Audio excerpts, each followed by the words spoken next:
Sulaidin SPD dari SMA Negeri 1 Pampa, CGP Angkatan 10. Saya akan mempraktekkan proses coaching bersama rekan saya, Ibu Rosma SPD, MM Inov. Terima kasih. Assalamualaikum warahmatullahi wabarakatuh. Selamat pagi Ibu Rosma. Gimana kabar hari ini? Alhamdulillah. Gimana kabarnya Pak Kaiji? Alhamdulillah Bu. Baik Bu, mungkin saya akan menyita waktunya beberapa menit ke depan, yang dimana pada diskusi kali ini kita akan melakukan pra-observasi sebelum Ibu melaksanakan proses pembelajaran. Baik Ibu, apakah sudah siap melaksanakan proses pembelajaran hari ini? Siap. Terus untuk tujuan yang ingin dicapai dalam proses pembelajaran kali ini seperti apa? Oke. Mengenai tujuan pembelajaran di mana peserta didik itu mampu menjelaskan tentang kerajaan Hindu-Buddha di Indonesia dan mampu mengkomunikasikan secara lisan, secara tertulis, digital maupun non-digital mengenai kerajaan Hindu-Buddha di Indonesia. Mungkin seperti itu. Baik, luar biasa. Baik Ibu, dari tujuan pembelajaran yang ingin Ibu capai tadi, kira-kira media pembelajaran seperti apa yang Ibu gunakan?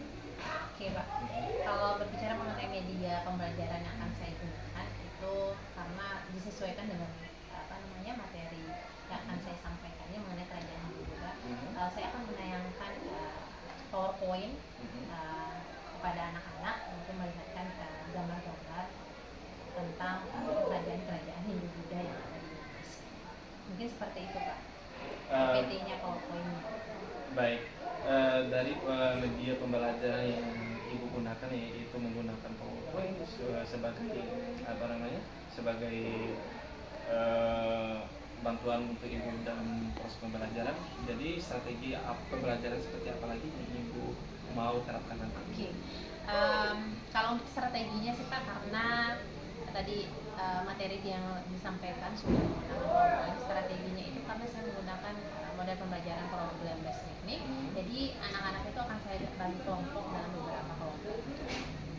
Itu seperti itu. Baik, selain dari strategi pembelajaran yang Ibu katakan tadi, yaitu menggunakan bahasa ini, kira-kira apakah ada strategi lain yang ingin dilaksanakan atau ingin dilakukan? Mungkin itu saja Pak. Materi yang akan saya sampaikan hari ini. Baik. Selanjutnya Bu, apakah proses penilaian ataupun bagaimana proses penilaian yang akan Ibu laksanakan? Oke, karena dari materi yang akan saya sampaikan itu, kalau untuk penilaiannya karena siswa tadi saya bagi dalam beberapa kelompok, jadi ada penilaian kelompok, jelas kelompok, terus ada penilaian individu dan terakhir itu ada penilaian sikap. Baik Bu, ini sangat luar biasa karena Ibu nanti akan melakukan proses penilaian yang mencakup kelompok, yang kedua itu berdasarkan aktif individu, yang ketiga berdasarkan sikap peserta didik. Baik Ibu, itu adalah pertanyaan terakhir dari saya. Terima kasih atas waktu dan kesempatannya. Tetap semangat Bu, dan semoga pembelajaran hari ini menyenangkan. Terima kasih Pak. Siap. Beri salam. Assalamualaikum warahmatullahi wabarakatuh. Selamat siang Bu. Siang. Oke, sebelum kita memulai pelajaran hari ini, lebih baik kita berdoa ya. Selamat pagi. Teman-teman, sebelum kita memulai pembelajaran, marilah kita berdoa menurut kepercayaan masing-masing. Berdoa mulai. Berdoa selesai. Gimana kabarnya semua? Baik. Sehat. Oke, sehat. Terima itu Pak awalnya. Alhamdulillah baik ya. Cek dulu kehadirannya hari ini. Atila Milani, hadir Bu Anissa Amalia, Ibu Ansari, ya sakit? Oke, izin ya. Selanjutnya itu Agustiawan, Izin juga. Abahnya Natal, Hadir Bu. Akif, Iya. selanjutnya itu ada Nesa, kemudian. Oke, sebelum Ibu memulai pembelajaran hari ini, sebelum Ibu masuk ke materi kita hari ini mengenai kerajaan Hindu-Buddha di Indonesia, apakah masih ada yang ingat tentang materi minggu lalu? Masih Bu. Tentang Mega Telekom sama Batu Besar. Oke, zaman Mega di Itu atau Batu Besar. Atau zaman besar. Selanjutnya, ini ada pertanyaan pemantik. Ya, pertanyaan pemantik. Jadi kalau kurikulum merdeka itu pertanyaan pemantik. Ya, kalau pada 12 besar stimulus namanya. Ya, kita baru penyiapan tujuan pembelajaran. Yang pertama itu adalah kita akan menjelaskan latar belakang berdirinya kerajaan Hindu-Buddha di Indonesia berdasarkan cara berpikir diakronik. Mungkin kalian di sini belum paham sih Bu, apa sih itu cara berpikir diakronik? Ya, jadi berpikir diakronik ini adalah sama dengan berpikir secara kronologis. Nah, jadi tujuan pembelajaran kita di sini adalah menggunakan berbagai keterampilan sejarah untuk menjelaskan peristiwa sejarah terkait konsep kerajaan Hindu-Buddha di Indonesia dengan cara diakronis dan simbolis, serta memakai nilai-nilai yang tergantung di dalam, kemudian mengkomunikasikan secara lisan, tertulis, digital maupun digital. Jadi kita perlu semangat yang luar biasa, perlu kesiapan kita untuk belajar. Karena kehidupan kita ini akan melihat ke depan ya, akan selalu ke depan. Kalau ke belakang itu kita akan menjadi pembelajaran. Oke? Ya, Bu. Oke, kita lanjutkan ke materi sekarang mengenai kerajaan Hindu-Buddha Indonesia. Ada yang tahu tentang kerajaan Hindu-Buddha? Kerajaan Hindu-Buddha adalah kerajaan Hindu-Buddha. Oke. Selanjutnya, Indonesia adalah negara yang memiliki sejarah yang panjang dan kaya. Salah satu periode penting dalam sejarah Indonesia adalah era kerajaan Hindu-Buddha yang berkembang sejak abad ke-4 hingga abad ke-16 Masehi. Kerajaan-kerajaan Hindu-Buddha di Indonesia berperan besar dalam membentuk identitas, budaya, dan peradaban bangsa Indonesia. Ya. Apakah kalian pernah melihat gambar di bawah ini atau pernah berkunjung? Itu yang pertanyaan. Pernah berkunjung? Belum, insya Allah selesai ya. Ya.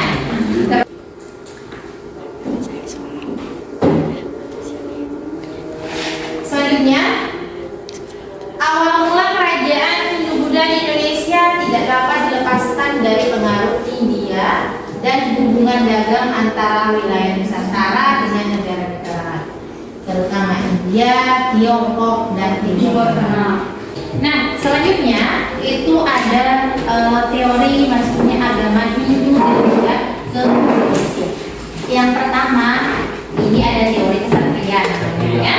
Mungkin Sandri bisa membacakan mengenai teori kesatria. Teori kesatria menurut teori kesatria Roman Hindu dibawa ke Indonesia oleh kaum militer atau prajurit dan bangsawan yang saat ini memegang kekuasaan di wilayah India. Yang kedua, itu ada namanya teori Waisa. Ada yang membacakan teori Waisa? Oke. Teori Waisa. Teori ini menyatakan bahwa agama Hindu-Buddha dibawa oleh para pedagang India ke Indonesia. Agama Hindu masuk ke Indonesia dibawa oleh para pedagang India. Teori ini dikemukakan oleh N.J. Krom yang berpendapat bahwa agama Hindu-Buddha masuk ke Indonesia dibawa oleh pedagang dari India. Jadi agama Hindu-Buddha masuk ke Indonesia dibawa oleh para pedagang. Itu maksudnya teori Waisa. Ya. Yang selanjutnya itu ada teori Brahmana. Ada yang mau membacakan? Oke. Oke, Albert silakan. Teori Brahmana.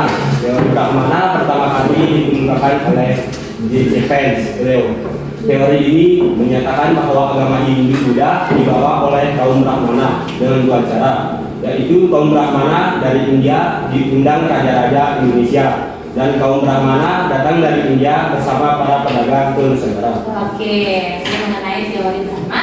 kemana?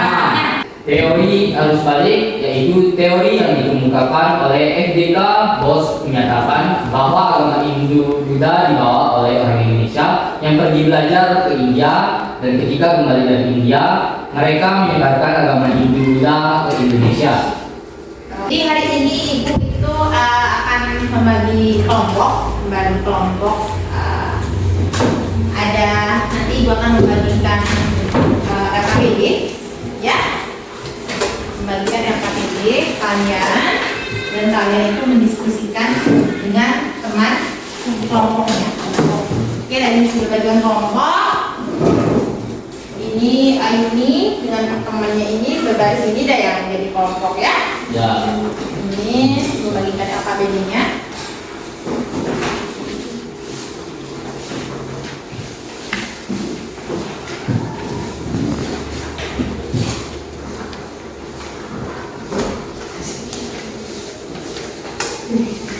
Oke, jadi di lembar kerja serta di situ ada RKPD-nya. Itu indikatornya menjelaskan latar belakang berdiri kerajaan Hindu Buddha di Indonesia, ya. Jadi kalian menjelaskan tentang proses masuknya Hindu Buddha di Indonesia, terus latar belakang berdirinya kerajaan Buddha Indonesia. Jadi kalian mendiskusikan dengan teman kelompoknya masing-masing, ya. Apabila ada hal yang kurang dipahami, silakan ditanyakan, ya.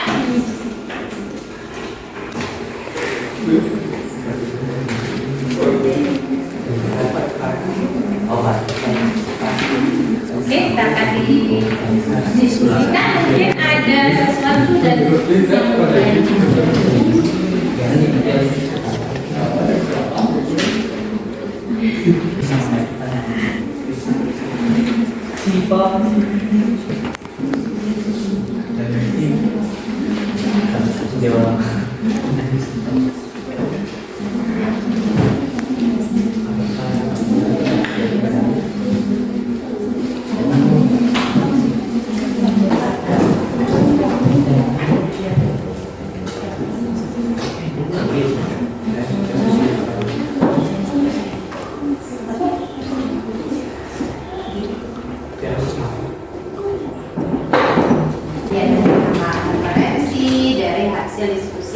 Yang sudah kalian lakukan tentang permasalahan yang sudah ada di lembar kerja beserta didik atau RKPD-nya. Semuanya sudah selesai? Sudah. Oke, sudah selesai semuanya diskusi. Untuk itu silakan kelompok Ayu untuk maju ke depan untuk mempresentasikan hasil diskusi. Temannya jelaskan, silakan. Selamat siang. Siang. Selamat sejahtera kita semua. Perkenalkan kami dari kelompok 1. Budi yang kami di sini akan mempresentasikan hasil diskusi kami. Baik, sebelum itu kami ingin memperkenalkan diri. Perkenalkan, nama saya Putri X Kartini. Nama saya Sulasmini. Nama saya Yuni Lestari. Nama saya Nisa Mulyani. Nama saya Nisa Malia. Baik, kita melanjutkan pembacaan materi yang akan dibacakan oleh Yuni Lestari. Yuni Lestari, saya persilakan. Pertanyaan pertama, proses masuknya agama Hindu Buddha ke Indonesia. Proses masuknya agama Hindu Buddha ke Indonesia tidak terlepas dari hubungan perdagangan antara wilayah Nusantara dengan negara-negara lain. Agama Hindu Buddha merupakan dua agama utama yang dibawa oleh para pedagang dari India ke Nusantara. Agama ini kemudian diterima dan disesuaikan oleh masyarakat lokal dengan kebudayaan dan kepercayaan mereka. Baik, materi selanjutnya akan dibacakan oleh teman saya, Nisa Mulyani. Saya persilakan. Pengaruh India dan hubungan dagang. Awal mula kerajaan Hindu Buddha di Indonesia tidak dapat dilepaskan dari pengaruh India dan hubungan dagang antara wilayah Nusantara dengan negara-negara lain, terutama India, Tiongkok, dan Timur Tengah. Sejak abad ke-1 Masehi, Nusantara sudah menjadi jalur perdagangan maritim yang strategis. Karena menghubungkan India dengan Tiongkok, Nusantara juga memiliki sumber daya alam yang melimpah, seperti rempah-rempah, emas, perak, tembaga, timah, dan kayu. Hal ini menarik minat para pedagang dari berbagai negara untuk datang dan berdagang di Nusantara. Baik teman-teman, terima kasih atas perhatiannya. Mohon maaf bila ada kesalahan. Sekian dari kami dan terima kasih. Kasih aplaus dulu untuk ngomong. Itu yang saya syaratkan anak ya. Kalau menyampaikan presentase itu kita yang disampaikan dengan metode tadi itu sudah membawakannya sangat bagus ya, sangat bagus menyampaikan bagaimana dia menyampaikan di awal maupun di penutupnya. Jadi seperti dari intonasi, nada kita menyampaikan, terus susunan kata-katanya juga itu harus diperhatikan. Sehingga apa? Sehingga audiens itu ikut mendengarkannya itu enak didengar, ya, paham ya? Ikut enak mendengar apa yang dijelaskan oleh kelompok yang mempresentasikan hasilnya tadi tersebut. Dengan penutup yang luar biasa ya dengan kata-katanya. Oke, kalian bisa melihat ke depan dulu, ini ada sedikit explaining berita ya. Untuk ini bacakan sesuai warna, oke? Oke. Mungkin bisa maju dulu.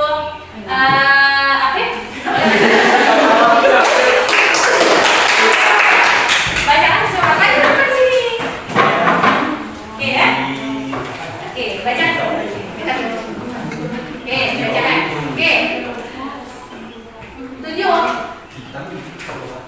Ini merah. Ya. Ini merah. Oke, terus dengan cepat. Ini hijau jelasin. Nah. Ini Oke. ini hijau keras. Yang ini putih.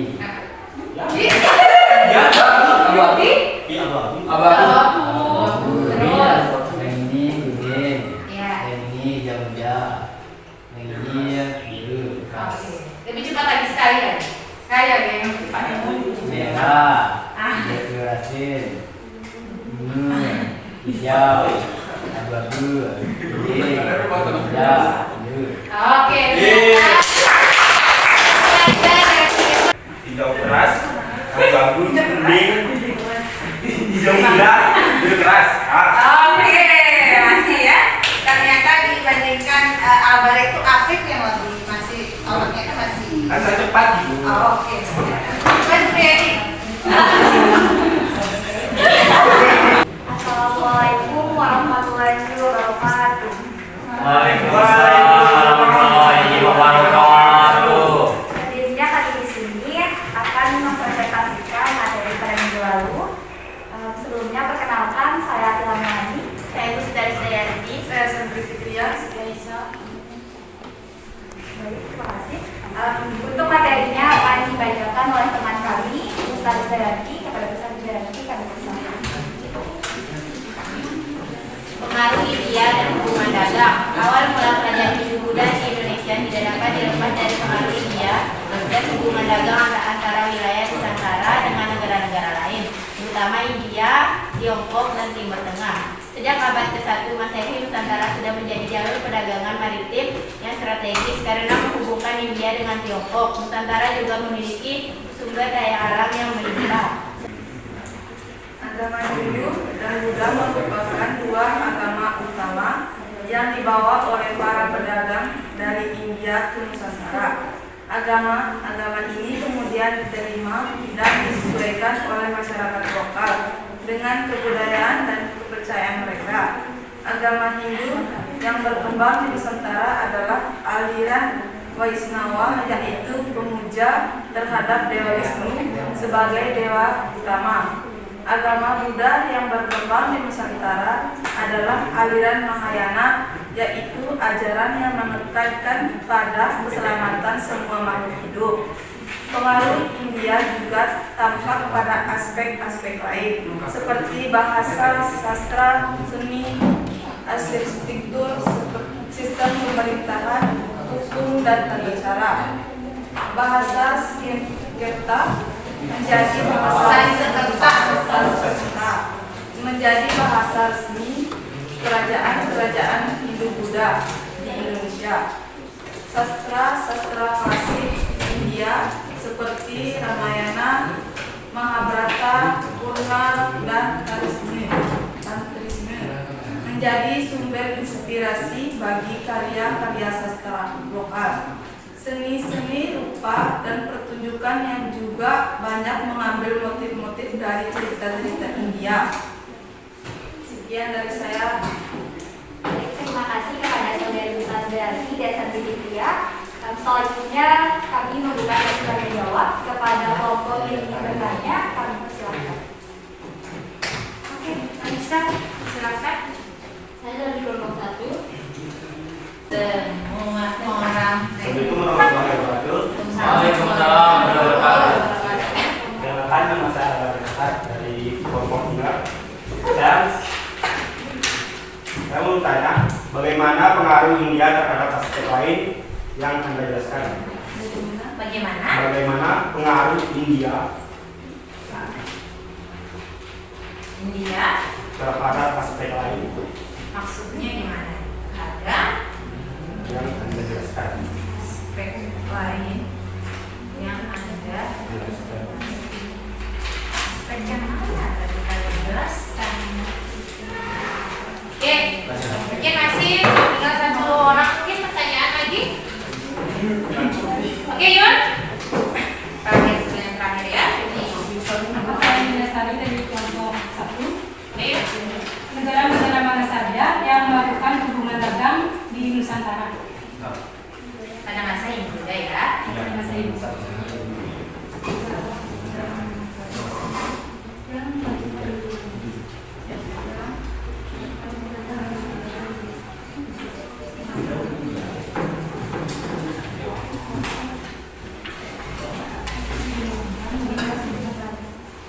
Oke, pertanyaan yang mana dulu?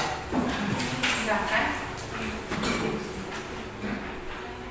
Pertanyaan, mengapa Nusantara dapat menarik minat para pedagang dari Indonesia?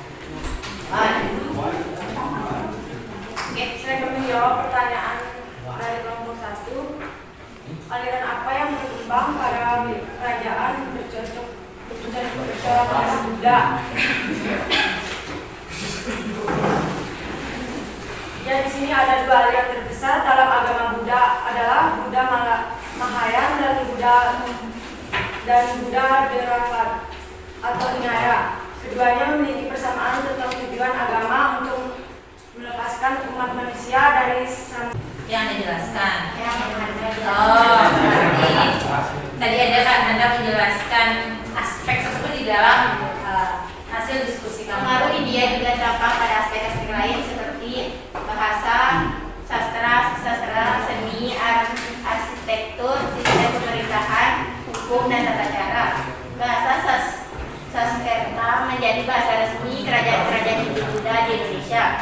Sastra klasik India seperti Ramayana, Mahabharata, Purana, dan Tantrisme menjadi sumber inspirasi bagi karya-karya sastra lokal. Seni rupa dan pertunjukan juga banyak mengambil motif-motif dari cerita-cerita India. Oke. Itu berarti tadi jelaskan mengenai aspek ekonomi, terus budayanya, terus sistem pemerintahannya. Selanjutnya, ini terakhir pertanyaan dari Tegar. Oh, sama ini terakhir sama ini ya, negara mana saja sih yang melakukan hubungan dagang pada masa budaya? Itu sudah jelas sekali tadi ya. Ada India, terus Tiongkok, ada Timur Tengah, itu negara-negara yang melakukan hubungan. Selanjutnya, next yang terakhir, ini pertanyaan terakhir. Mengapa Nusantara itu dapat menarik minat para pedagang dari berbagai negara? Kenapa? Dan hingga itu dia bisa tertarik, ya? Dan Nusantara keistimewaannya apa?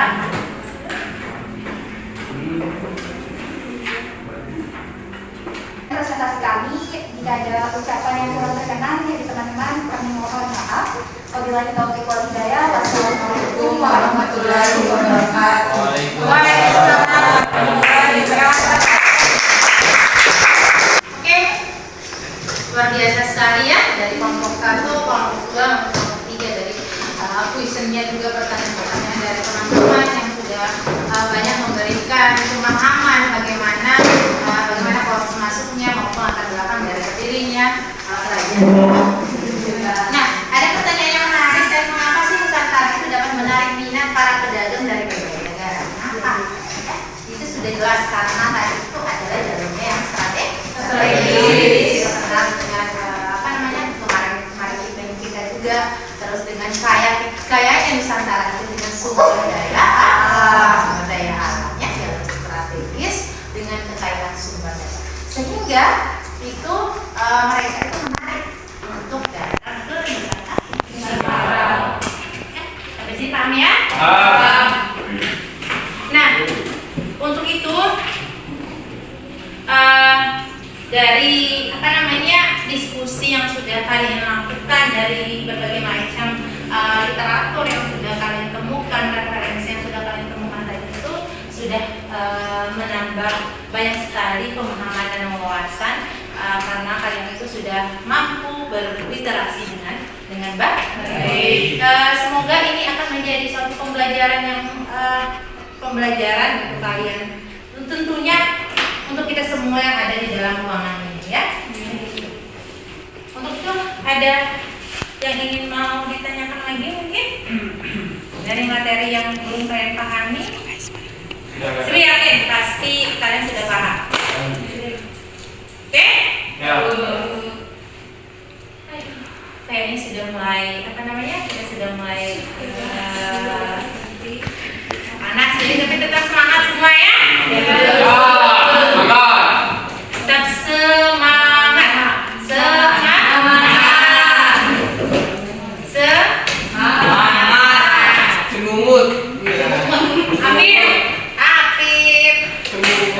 Banget ya. Ini apakah kamu tidak penasaran dengan Mas Afif? Kayaknya ini mirip mukanya ya, agak mirip. Saya cocok. Jodoh. Gimana? Mbak Olina?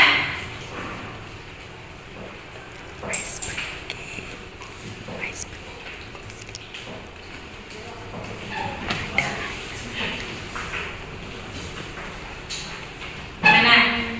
Ada yang bertanyakan lagi? Nggak ada. Sudah paham.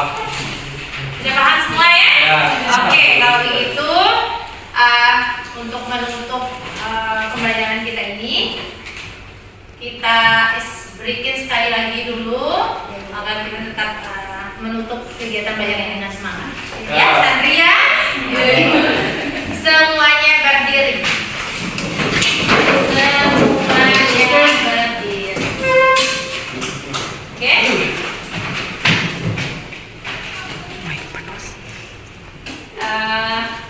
Tangannya ke depan semua. Tangannya ke depan semua. Ke depan, ya, ke depan. Selanjutnya ke samping. Nah, Tangan-tangan. tangan-tangan semuanya. Boleh juga kayak ini. Ya. Sudah? Sudah. Tangan ke samping seperti burung yang terbang. Ya, tangan ke depan. Ikan berenang. Iya, tangan depan Ustaz. Nesya kayaknya dalam sekali untuk Anda menjadikan semangat ya. Jadi sekali kalau bilang tepuk semangat itu berarti 2 kali ya. 1, 2, 3 tepuk semangat. Semangat. Semangat. Semangat. Semangat. Oke, silakan dulu.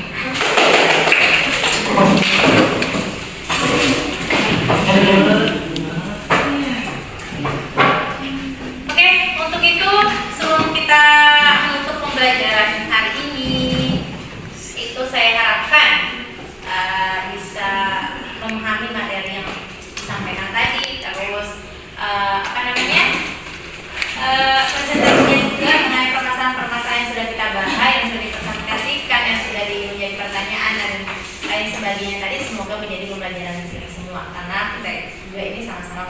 Jadi tetap semangat ke depannya, ya.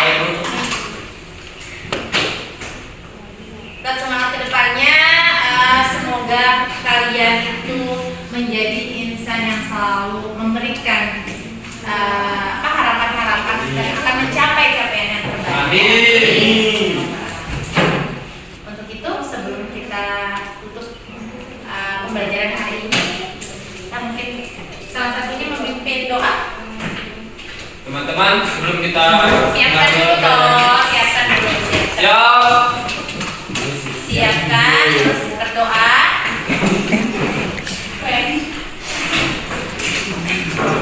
Teman-teman, sebelum kita mengakhiri pembelajaran hari ini, marilah kita berdoa menurut kepercayaan masing-masing. Berdoa mulai.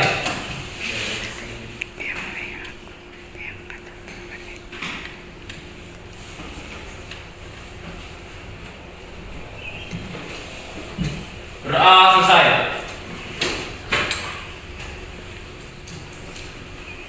Siap. Beri salam dan ucapkan terima kasih. Assalamualaikum warahmatullahi wabarakatuh. Terima kasih, Bu. Baik, Assalamualaikum warahmatullahi wabarakatuh. Selamat pagi, Bu Rusman. Selamat pagi, Pak. Baik, gimana kabar hari ini? Alhamdulillah. Gimana kabar Pak Edi? Alhamdulillah. Baik, Ibu Risma, kita sekarang akan berdiskusi beberapa menit ke depannya terkait dengan proses pembelajaran yang Ibu lakukan di kelas. Saya. Untuk pertanyaan pertama, mungkin bagaimana perasaan Ibu sesudah melaksanakan proses pembelajaran di kelas? Awalnya saya seperti biasa kan, awalnya merasa tertekan, tapi alhamdulillah bisa berjalan. Baik, mungkin untuk perasaan dan risiko ataupun ketegangan itu mungkin hal yang manusiawi sih. Karena memang apalagi itu baru pertama seperti ini ya tetap akan mengalami hal seperti itu. Tapi yang tadi intinya kita mengenai sana. Selanjutnya Bu, mungkin apa saja langkah-langkah yang telah Ibu lakukan di kelas tadi? Oke. Kalau mengenai langkah-langkah itu kan menyesuaikan dengan RPP berdiskusi tadi, di mana teknik sudah membagi beberapa kelompok di dalam kelas itu, karena kebetulan menggunakan dari program bersama. Dan saya membagi kelompok dan mempelajari dengan Baik, ini sangat luar biasa Bu, karena memang Ibu sudah yang pertama sesuai dengan RPP, menyiapkan RPP-nya, terus yang hal yang paling menarik bagi saya, Ibu mendapatkan yang namanya disiplin karena menumbuhkan siswa itu berdasarkan waktunya, dan tentunya itu sangat membantu dalam proses pembelajaran. Nah, kira-kira Ibu Risma, dari hal ini apakah ada hal lain lagi yang Ibu lakukan di dalam kelas untuk mewujudkan proses pembelajaran itu lebih? Ya, saya Pak. Jelas mungkin di proses penilaian Pak, itu proses penilaian di asesmen awal itu di mana siswa itu akan diberikan beberapa pertanyaan-pertanyaan pemantik mungkin yang sehingga siswa itu mampu merangsang beberapa pertanyaan yang bisa diberikan di awal proses penilaian. Baik, ini selain dari proses penilaian awal, ini juga sudah masuk ke dalam tahap yang kita berdiskusi, yaitu kita sebelum melaksanakan pembelajaran ya tentunya harus melakukan penilaian awal. Kira-kira dari hal yang Ibu lakukan itu kira-kira ada lain lagi langkah-langkahnya selain dari yang Ibu lakukan tadi? Oh, baik. Selanjutnya Bu, untuk area pengembangan apa yang Ibu sudah lakukan di kelas?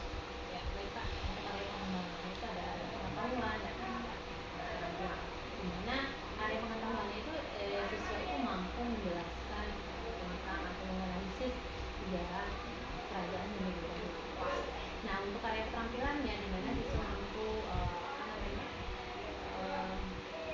dikomunikasikan secara lisan maupun menulisan tertulis, ya digital maupun non digital, peristiwa tentang kerajaan Hindu. Jadi tadi ada dua, ada mungkin seperti itu. Baik, ini Ibu sangat luar biasa yang sudah memberikan hal-hal yang seperti ini yang tentunya bisa membantu anak. Ibu juga sudah memberikan pembelajaran untuk meningkatkan proses keterampilannya maupun pengetahuan. Kira-kira area apa lagi yang ingin dikembangkan selain dari area pengetahuan dan keterampilan ini? Mungkin hanya itu saja. Kira-kira dari yang Ibu terapkan ini apakah ada hambatan atau kendala? Kalau misalnya Demikian proses coaching pasca observasi yang telah kami lakukan. Saya atas nama Sulaidin SPD, angkatan 10 dari SMA Negeri 1 Pelampang, Kabupaten Sumbawa, mengucapkan terima kasih. Wabillahi taufiq wal hidayah. Assalamualaikum warahmatullahi wabarakatuh. Waalaikumsalam warahmatullahi wabarakatuh.